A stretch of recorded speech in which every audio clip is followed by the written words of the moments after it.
سفارش کروں گا، شفاعت کروں گا۔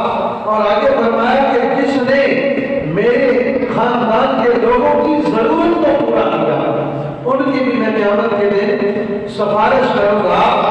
اور پھر میرے خاندان پہ کوئی آزمائش آ گئی تو جن لوگوں نے میرے خاندان کی مدد کی ان کے ساتھ جو مشکلات ہیں اس کو یعنی ختم کرنے کی کوشش کی، ان کی بھی سفارش کروں گا۔ اور چوتھا فرمایا کہ جو میری اہل بیت سے زبان سے بھی اور دل سے بھی محبت کرتے ہیں میں ان کی سفارش کروں گا۔ اس حدیث میں فرمایا۔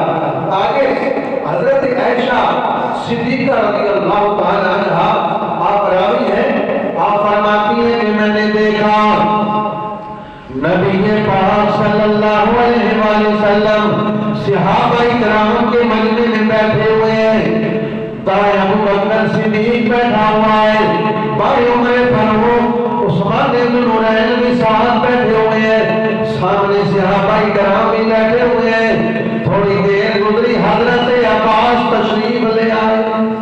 حضرت عباس حضور کے چچا ہیں، حضور کے خاندان میں آپ کا شمار ہوتا ہے۔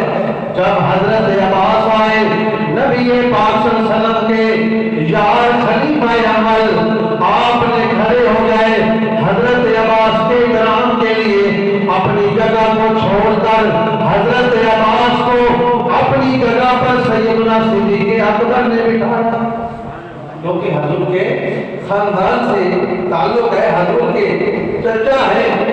یہ حضرت عائشہ